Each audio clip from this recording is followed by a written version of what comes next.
તો વાત કરીએ છોટાઉદેપુરની તો છોટાઉદેપુરમાં ભંગોરિયાનો મેળો યોજાયો છે। ત્યારે હોળીનો પર્વ ધામધૂમથી ઉજવાતા હોય છે। ત્યારે આદિવાસી સમાજ દ્વારા ભંગોરિયાના મેળામાં આદિવાસી સમાજમાં ભારે ઉત્સાહ જોવા મળતો હોય છે। રામઢોલ ઘૂઘરાના તાલે આદિવાસીઓ ઝૂમ્યા હતા। ત્યારે પરંપરાગત નૃત્ય કરતા ગ્રામજનો આકર્ષણનું કેન્દ્ર બન્યા હતા। જ્યાં આદિવાસી નૃત્ય જોવા મળ્યું હતું, પરંપરાગત નૃત્ય જોવા મળ્યું હતું, જ્યાં ગ્રામજનો આકર્ષણનું કેન્દ્ર બન્યા હતા। જે ભંગોરિયો ભરાયો છે એ 2026 નો જે વિશ્વ પ્રખ્યાત ભંગોરિયો મેળો છે। આજથી વર્ષો જૂના ઐતિહાસિક જે મેળાઓ છે એ અમારા આદિવાસી પરંપરામાં જે મેળાઓ ભરાતા હોય છે એ આદિવાસી સમાજના લોકો છે એ આનંદ માણતા હોય છે। એ અમારા વિશ્વ પ્રખ્યાત મેળા હોય છે। હોળીના તહેવાર પહેલા જે 7 દિવસની અંદર આ છોટાઉદેપુર જિલ્લાના સમગ્ર અનેક વિસ્તાર છે જ્યાં હાટ બજાર ભરાય છે।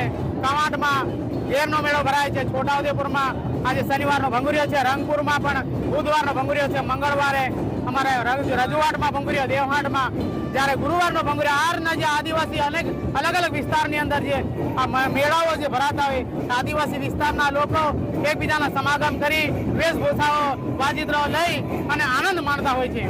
આજરોજ છોટાઉદેપુર ખાતે આજે ભંગુરિયાનો તહેવાર ઉજવાઈ રહ્યો છે।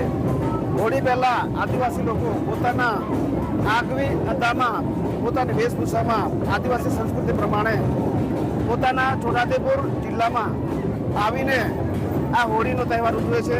છોટાઉદેપુર જિલ્લામાં આજુબાજુના ગામડામાં જેવા કે દેવહાટ, રંગપુર, કવાંટ તેમજ અલિરાજપુર જેવા પોતાના વિસ્તારમાં આવીને આદિવાસી લોકો આ હોળીનો તહેવારના અઠવાડિયા પહેલા ભંગુરિયાનો તહેવાર ખૂબ જ હર્ષોલ્લાસથી પોતાની આગવી પહેરવેશથી ઉજવે છે। આજ રોજ 8/3/2025ના રોજ અમે આ છોટાઉદેપુર ભંગુરિયાની રાહ જોતા હતા।